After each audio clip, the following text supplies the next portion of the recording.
So, what are we gonna do tonight, Thumb? The same thing we do every night, Pinky. Try to take over the world. Hi guys. So for today's video, I found this book, and while normally I do a video for my lesson videos where I focus on one thing, I'm going to jump around quite a bit. So before I begin, I'm going to read off the list of things that I'm going to teach you from this book. So the first one is how to ask for the restroom in 12 languages, then how to box step, how to read a Chinese abacus, the highest scoring words in Scrabble, which I assume would also be the highest scoring in Words with Friends or any other alternative that we play on iPads and stuff nowadays. 5 classic MacGyver hacks, how to make a quill, like a quill pen, how to write your name in Elvish, and how to load a pair of dice. I believe there are 8 different things there. So let's begin, and hopefully we will be able to get through all of them. There we go. How to ask for the restroom in 12 languages. I'm going to attempt to read these out and probably butcher most of them. What I like is that they not only have it written out, but they have the pronunciation written out, but I will probably still butcher them. Okay, so French is Où sont les toilettes? Spanish is ¿Dónde está el baño? German is Wo ist das Badezimmer? Dutch is Wo ist der Badkammers? Italian is Dove il bagno? Portuguese is Onde está o restroom? Indonesian is Di mana toilet? Russian is Gde zdесь toilet? Norwegian is For bade? Japanese is Doare was doko desu ka? Hebrew is Eifo Hasharutin, and Hawaiian is Aya ai hea kalumi ho'opaupilikea. I believe that is, again, hopefully I didn't butcher any of these too much, but there you go, 12 languages. I kind of hope that they would have, well, I guess they have Indonesian and Japanese, but most of these are European languages. But there you go. Next one, how to box step, which is one that I picked out because,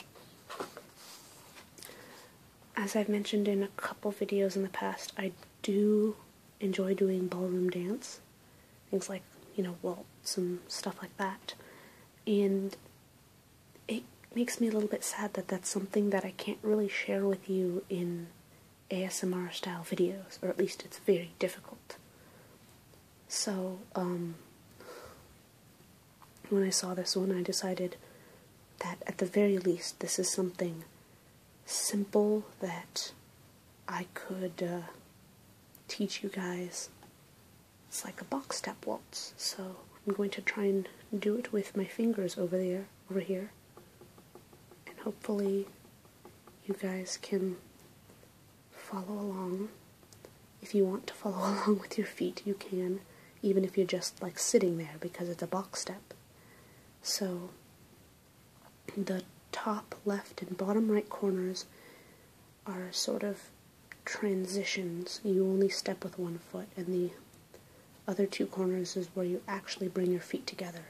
So you start in the back you step forward on 1, and then you immediately go to the second corner on 2, and on 3 you bring your feet together, and then on 4 you step back, and then on 5 you step to the other corner, and on 6 you bring your feet together.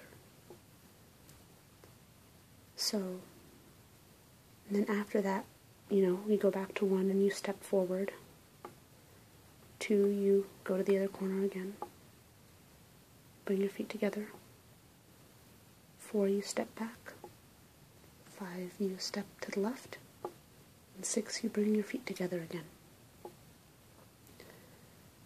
One thing that's important to remember is that you're constantly shifting your weight between your 2 feet. So if you're ever confused, it helps a lot to emphasize which foot you're keeping your weight on. So again, wherever it is that you step, that's where you're putting your weight. On 1, when you step forward on your left foot, your weight should be on your left foot, and you can pick up your other foot so that you can more easily place it where it needs to be for 2. And then when that happens, you can pick up your left foot, so you can place it down on 3. And when you place it down, your weight shifts. So on 3, your weight shifts to this foot, so that your right foot can be put back down behind you on 4. I hope that made sense. Especially considering dance is really something that's just easier to learn in person, and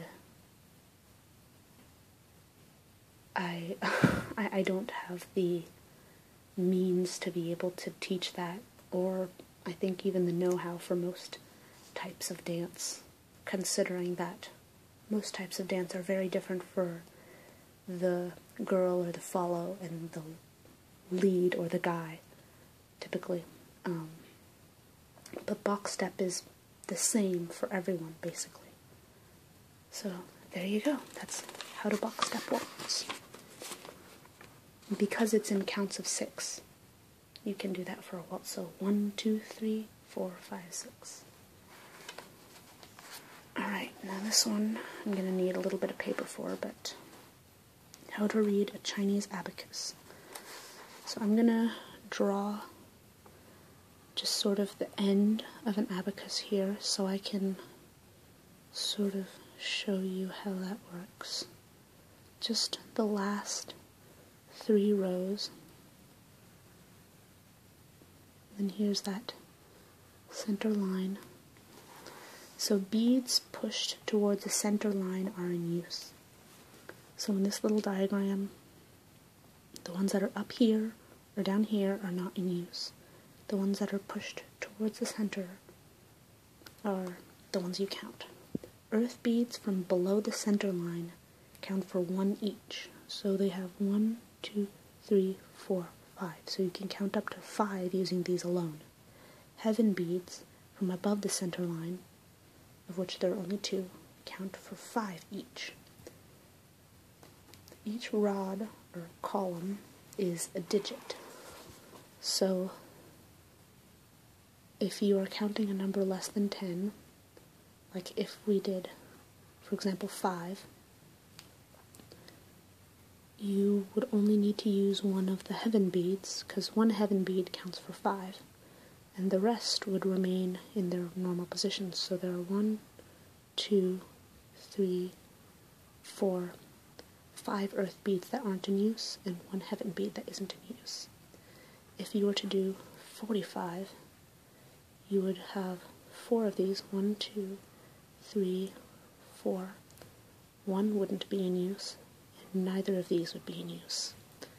And if you were to do 145, you would only use 1 of these, and 1, 2, 3, 4 would not be in use, and neither of these would be in use.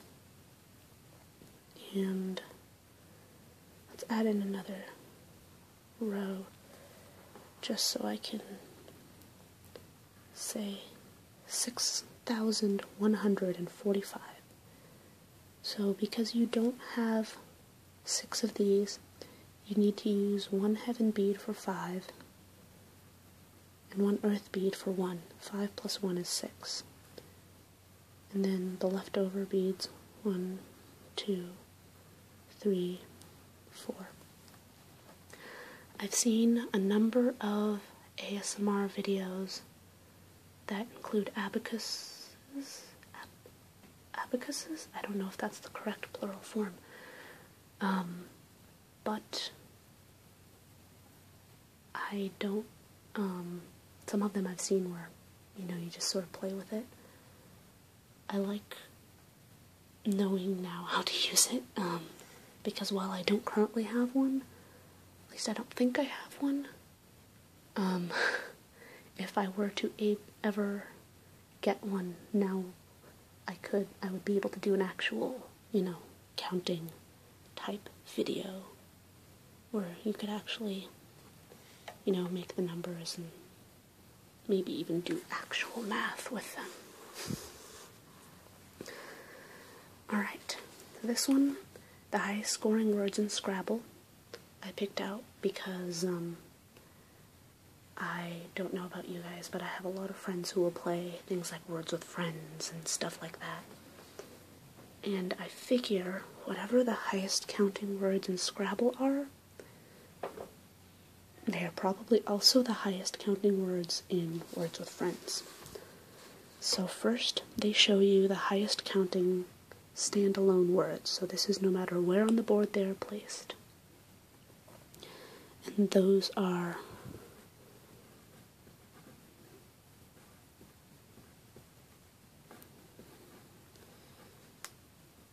Moosjiks. I don't know what that means. And Pop Quiz. And those both are just 128 points each. And next they show you the highest scoring moves possible. So this is if you have 2 triple word scores with a high scoring tile on the double letter score, which apparently is possible with these long words. And I don't know what most of these mean, but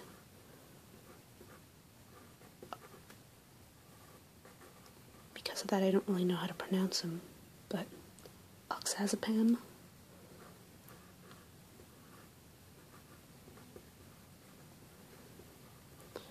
Bezikis,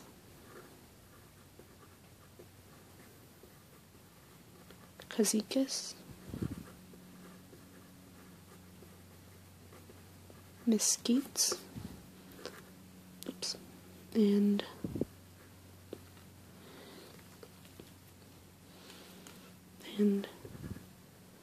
Mesquite. And those can be up to 392 points. So, I believe those are all in the American Dictionary. Don't know about other dictionaries, but there you go. Some words for those rabid and competitive Words with Friends players. Let's see, the next one is quite always ahead.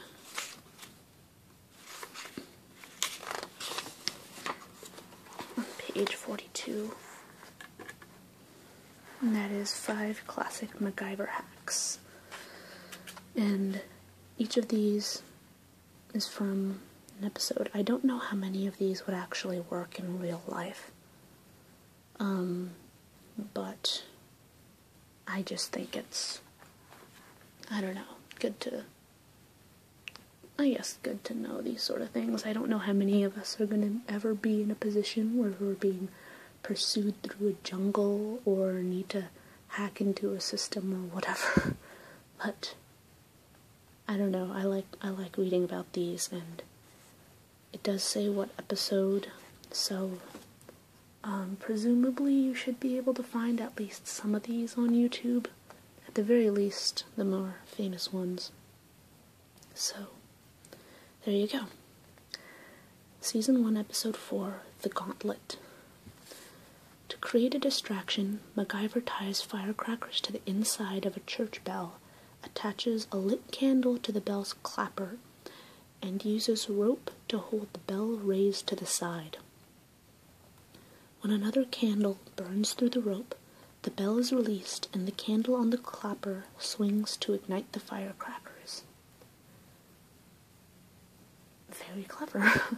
And, yeah, very, very distracting. Because not only would there be that bell going off, but firecrackers on top of that. That sounds like a lot of noise. Season 2, Episode 1, The Human Factor. To recreate the fingerprint of a person who recently used an electronic hand scan machine, MacGyver coats the scanner with a thick layer of plaster dust. When he gently blows away the dust, some remains stuck to the previous operator's sweat print. MacGyver then presses the dust print with his jacket. Hand scan verified. Very cool. Especially because, I mean, this came from a time when, you know, that sort of fingerprint scanning mechanism was very new and very, you know, futuristic, secret agent type technology, and nowadays we have it on our, you know, laptops, and like my dentist has it in his office where you can scan your fingerprint and that's how you check in. So yeah, there you go. I don't know if that would actually work. I feel like this type of technology has probably gotten a lot better since the 80s, and it probably wouldn't work, but there you go. Season 2, Episode 7, The Road Not Taken. To evade jungle pursuers, MacGyver creates a time-release catapult. He bends 4 small trees to the ground and secures them using a thin vine. Then he uses a friend's rosary to concentrate sunlight, which slowly burns through the vine. When released, the trees spring up, throwing rocks. This is one that I have seen parodied in various, you know, like Looney Tunes. I feel like I've seen it in, you know, Wile E. Coyote chasing the Roadrunner and stuff like that. So this is probably where all that originated, is my guess. I don't know that for sure, but it's kind of funny now to actually read what actually happened and, you know, what episode it took place in. Alright, Season 3, Episode 10, Blowout. When MacGyver stumbles onto a robbery in progress at the local grocery store, he mixes tear gas from cayenne pepper, vinegar, and baking soda, all this inside a hot water bottle, which pressurizes like a balloon as the vinegar and baking soda react. When MacGyver punches a hole in the rubber water bottle, it spews pepper spray. I think this is the one where, if I were told that only one of these worked, I would guess it would be that one, because, I mean, I've seen how vinegar and baking soda react and how, you know, it can kind of explode. And I'm assuming if you add cayenne pepper and, you know, spray it into someone's face, it's not going to be pleasant, even if it's not exactly like pepper spray. So, there you go. Season 4, Episode 14, Gold Rush. MacGyver listens to an old phonograph record by attaching a pin to the end of a paper cone and holding the pin gently against the record, which he rotates on a cylinder. I did not grow up in the age of records, so I don't know if this would work. I sort of grew up with tapes and then CDs, so if someone who is more familiar with that format could let me know if that would actually work or not, because it sounds like something that wouldn't, but I'd be curious to know if something like this would actually work, or if one of you has actually tried this. Yeah, there you go.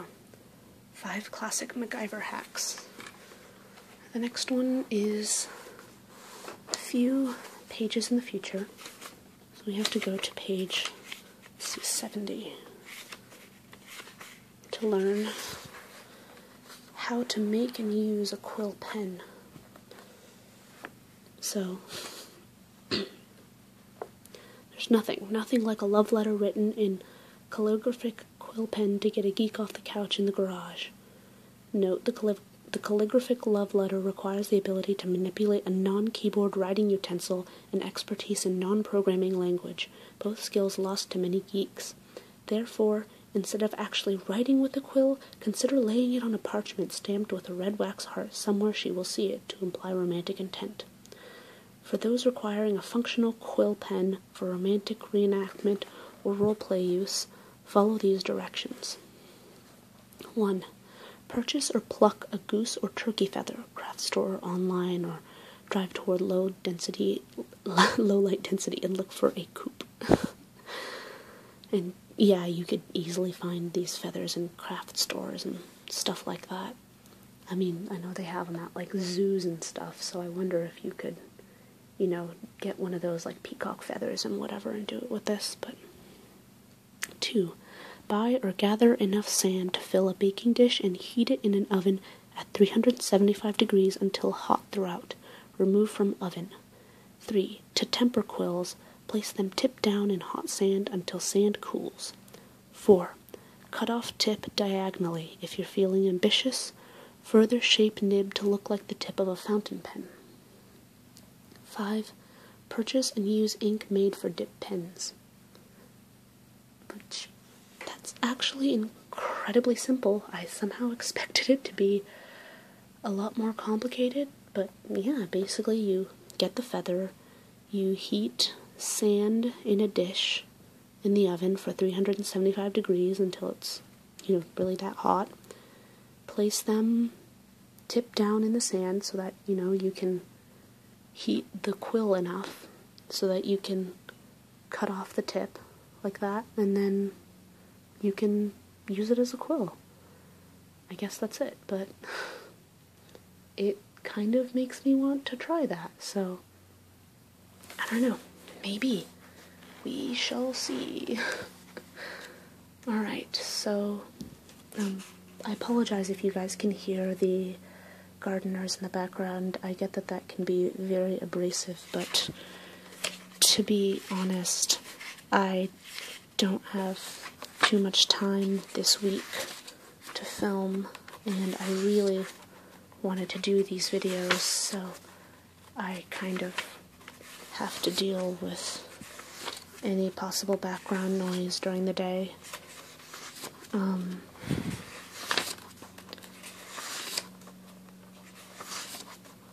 this is really far ahead in the future. Ooh, giant squid.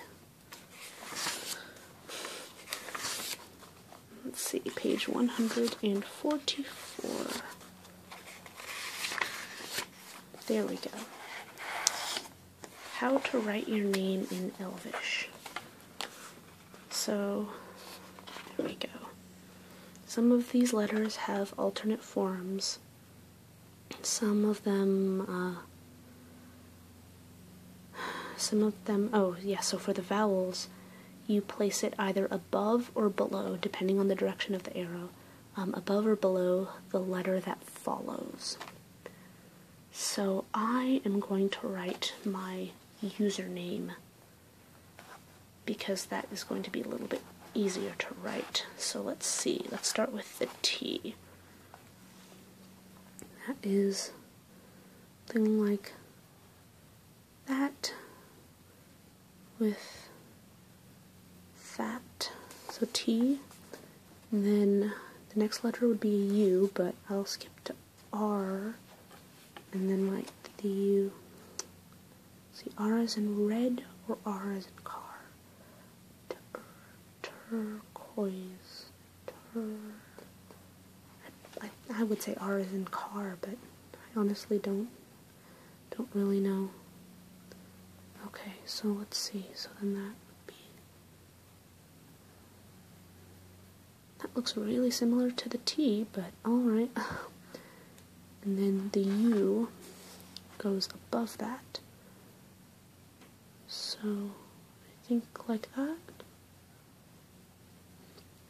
Turk. Okay. So that is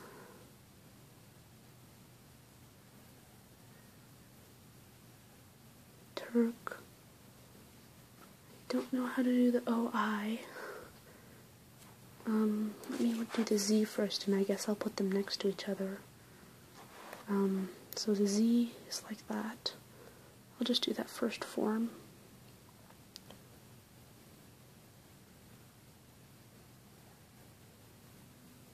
And then O is like that. I, where is I? I is just a dot. So if I just do that, hopefully that'll count.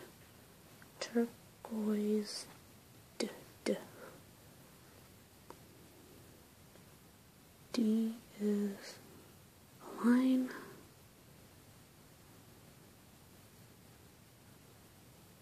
D, O, let's see, I would do G first, and then O on top.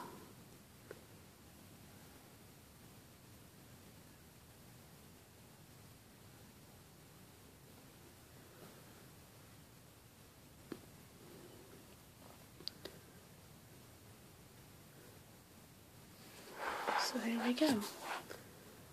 It's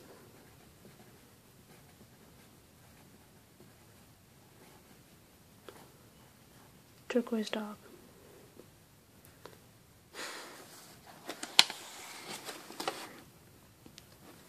There we go. I'll show you guys a close-up of all the letters so that you can see them. Most of them